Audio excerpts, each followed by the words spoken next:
C'est parti pour 32 ou 33 km jusqu'à Hospital de Orbigo. Celle-là, je sens qu'elle va être longue.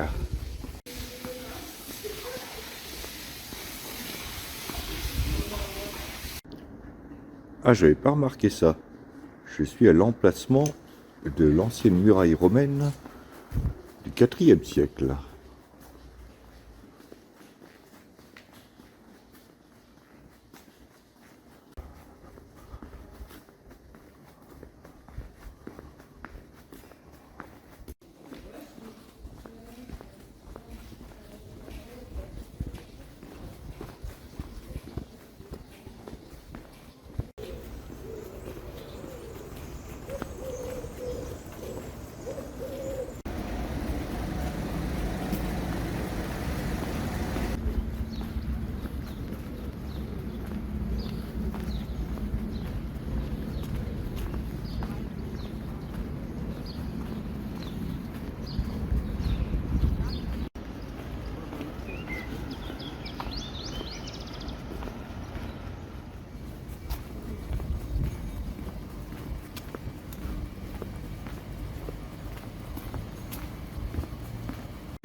Je devrais approcher de la sortie de Léon. Alors là, manifestement, les habitants demandent que la route soit transformée en souterrain. C'est vrai que la vie doit être infernale là.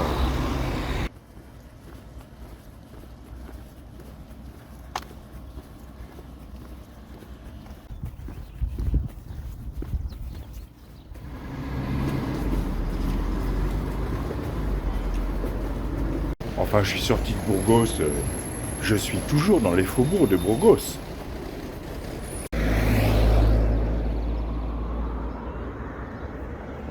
Bonjour petit lapin.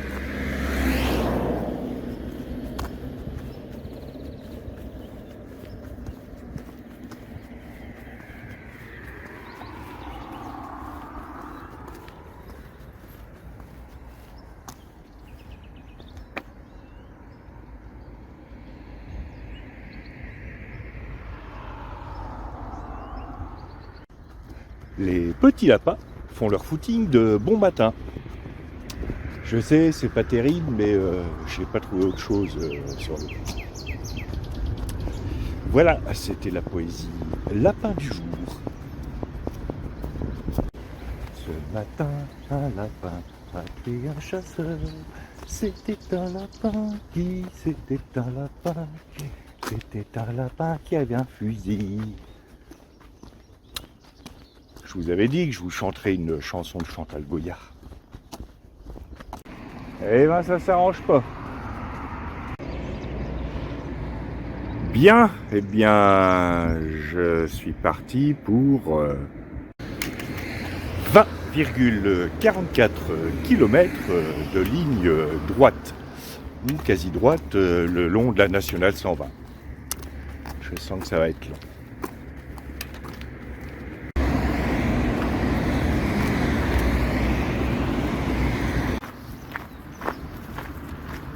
C'est bizarre cet immeuble tout seul là-bas.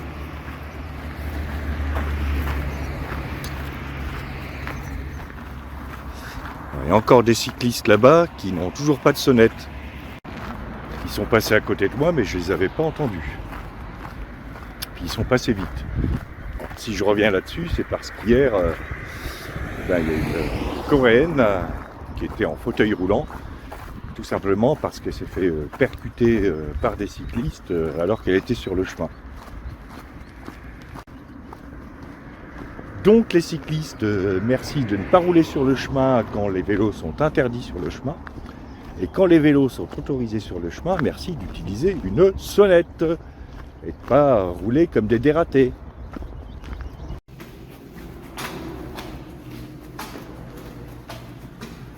Ouh.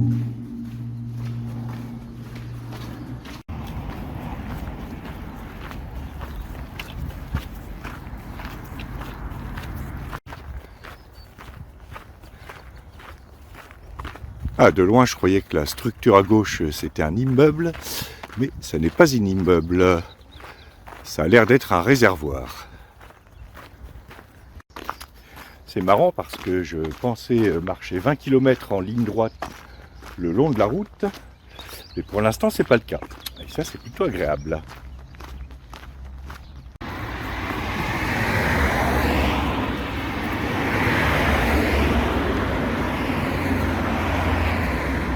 Oh, alors là, 4 nids, 4 cigognes.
Buenos días.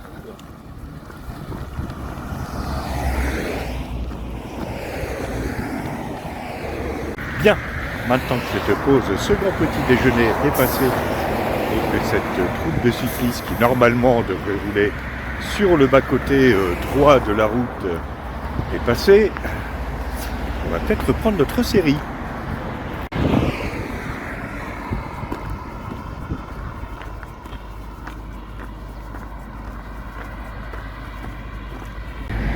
La question qui restait pendante depuis hier, c'était comment les Bourbons, issus d'une lignée des rois de France, ont-ils récupéré la couronne d'Espagne? Eh bien, pour cela, il faut remonter à la guerre de succession d'Espagne qui a opposé plusieurs États européens de 1701 à 1713. Suite à la mort sans descendance du dernier des Habsbourg d'Espagne, Charles II.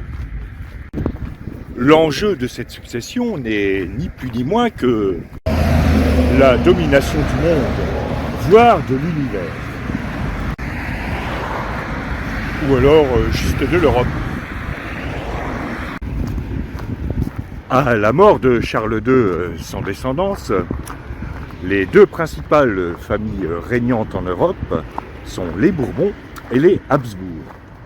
Les Bourbons, ils mangent de la brioche, ils boivent du pinard et ils sont coiffés avec des perruques qu'ils ont piquées à un caniche. Les Habsbourg, ils mangent des saucisses au petit déjeuner, ils boivent de la bière et ils ont des culottes en cuir absolument ridicules. Et ces deux maisons royales, Bourbon pour la France, Habsbourg pour l'Autriche, sont très apparentés à la famille de Charles II. En même temps, c'est normal, tout le monde se marie avec tout le monde entre soi dans les maisons royales françaises. Donc on est forcément apparentés quelque part.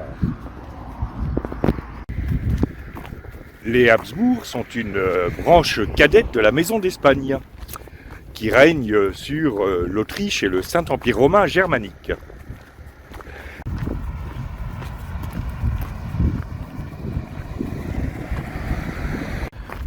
Comme l'empereur Léopold Ier était l'oncle du roi défunt, eh bien les Habsbourg prétendent que c'est son second fils, Charles, qui doit récupérer la couronne d'Espagne. Ah mais non, mais trop facile, répliquent les Bourbons, parce que Louis XIV, par sa mère, eh ben c'est le petit-fils de l'ancien roi Philippe III d'Espagne. Ouais, même que. Et puis en plus, il a été marié à Marie-Thérèse d'Autriche, qui était la fille aînée de Philippe IV d'Espagne. Donc ça fait quand même deux rois. Hein.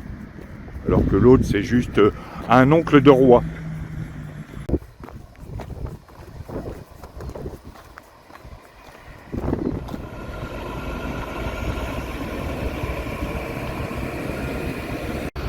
La suite après la pause café. Je vais m'arrêter dans un bar routier.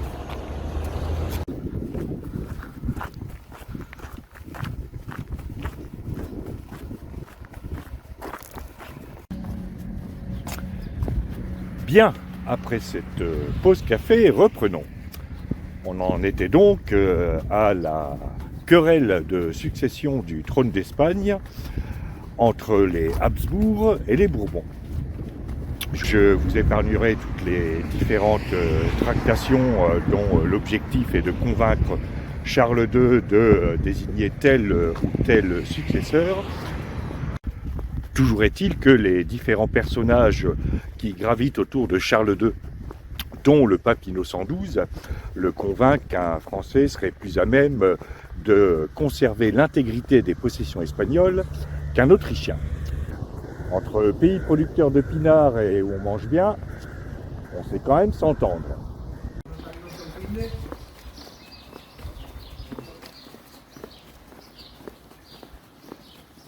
Après de multiples hésitations et sur un dernier conseil de Madame de Maintenon, Louis XIV décide de présenter Philippe, duc d'Anjou, et son propre petit-fils à la succession de Charles II d'Espagne. Encore l'Anjou. C'est bizarre. Philippe, duc d'Anjou, est couronné à Madrid et régnera sous le nom de Philippe V, roi d'Espagne. Mais qui plus est, Louis XIV, le 1er février 1701, lui reconnaît le droit de succéder à la couronne de France. Inutile de vous dire que la combinaison de ces deux éléments, les liens étroits entre le royaume de France et le royaume d'Espagne, et la possibilité au roi d'Espagne de succéder à la couronne de France, ne vont pas plaire aux autres puissances continentales européennes.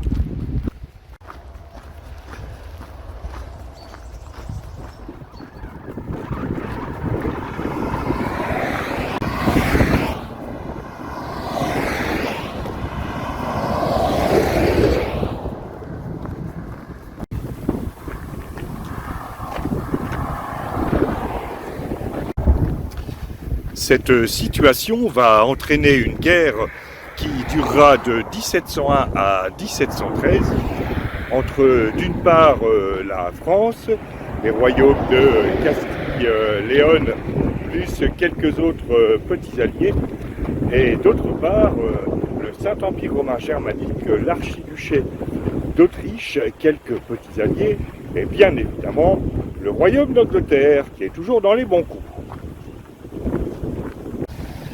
Et la fin, dès que je serai abrité du vent, qui est franchement pénible depuis ce matin. Et puis dès que je serai un peu plus loin de la route aussi. Et ça, c'est pas gagné. À l'issue de cette guerre, Philippe V conservera le trône d'Espagne, mais devra renoncer à la succession éventuelle au trône de France. La France cédera aussi quelques territoires que je ne détaillerai pas ici.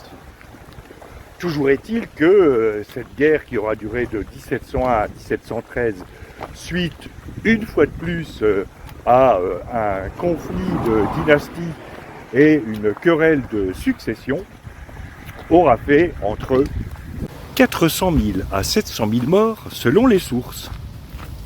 Dites les dynasties princières et royales européennes, est-ce que vous vous rendez compte du nombre de morts que vos affaires de famille ont entraîné? Ah, vous pouvez en faire des galas de charité, hein?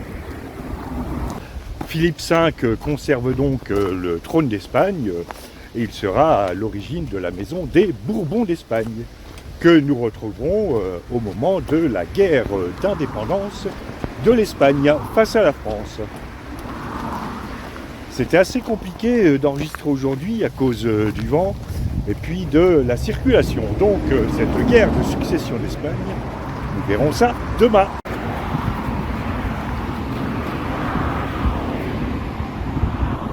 Bon alors normalement, je devrais approcher d'Hospital del Órbigo. Il semble apercevoir quelques maisons là-bas. Il commence à faire chaud. Et à l'horizon, on voit les montagnes qui se précisent. C'est bon ça.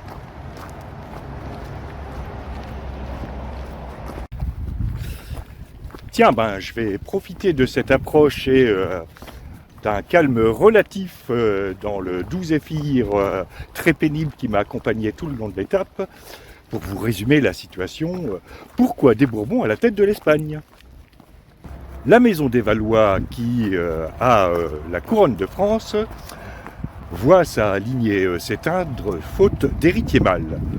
Ce sont les Bourbons qui en héritent. Le roi d'Espagne Charles II est très malade et la succession se dispute entre les Bourbons et les Habsbourg. Après une guerre de 13 ou 14 ans, les Bourbons sont reconnus comme étant légitimes à la tête de l'Espagne. Et ce sont d'ailleurs toujours eux qui règnent à l'heure actuelle. Voilà pourquoi, au début de la guerre d'indépendance espagnole, on se retrouve avec les Bourbons, issus des rois de France, contre Napoléon Bonaparte. La suite, donc, demain, parce que j'arrive à Hospital de Órbigo.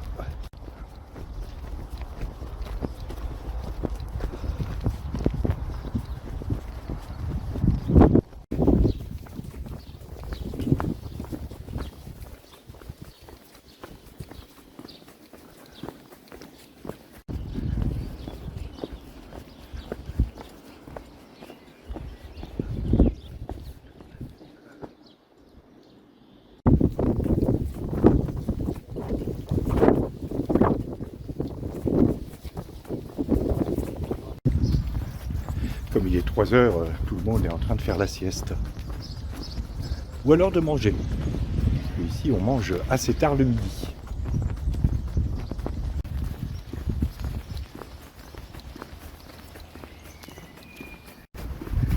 Et voilà.